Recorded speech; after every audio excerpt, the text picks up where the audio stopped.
Let me begin by saying that I believe that all presidents, especially a new one, are entitled to a significant amount of deference on their cabinet appointments. I think this is a tradition that's evidenced by the fact that I believe in the 240-year history of the Republic, we've only had 9 cabinet nominees that have been voted down by the full Senate.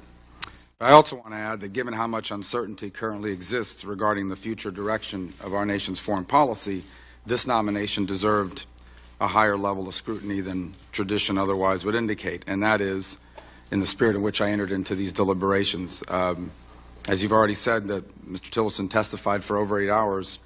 I spent about 4 or 5 weeks prior to this hearing researching and preparing for it.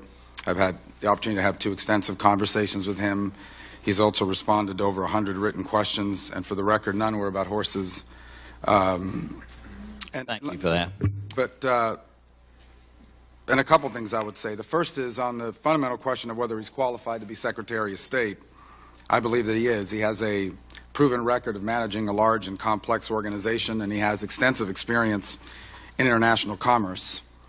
The one I struggled with was I strongly believe that our foreign policy is at its best and at its most effective when it's grounded in the moral principles and values at the core of our nation's birth, the defense of the God-given rights of all people to life and to liberty and to pursue happiness. And so for me, this wasn't simply a focus on Russia, which gets all the attention, although it's certainly a factor in it. My fundamental concern that I grappled with is that in the face of these calls that we have to move our foreign policy into the direction of what I believe is a sort of hyper-realism, my concern was that Mr. Tillerson would be an advocate for and would pursue a foreign policy of deal-making at the expense of traditional alliances and at the expense of the defense of human rights and of democracy.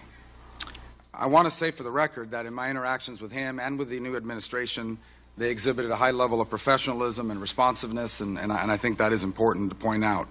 And that I was pleased on a number of fronts, both with his answers and some with his clarifications. There are other fronts, however, other questions where I remain troubled.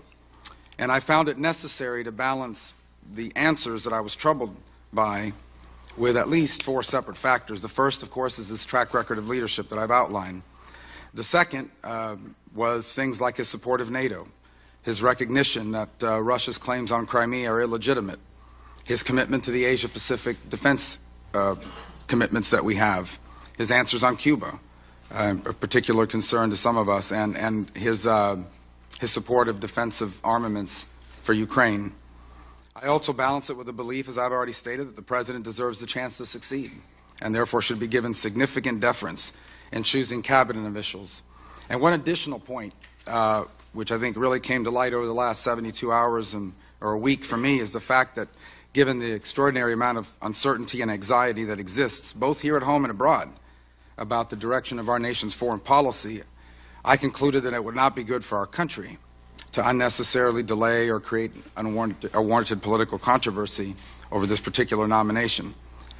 And I said this to you earlier, Mr. Chairman, and you were, I think, in agreement that as this committee moves forward with other appointments to critical posts in the Department of State, they will not be entitled nor receive from me the same level of deference that I've applied in this particular case. And so that's why on this nomination I have voted today to confirm Mr. Tillerson, and will do again in the full Senate.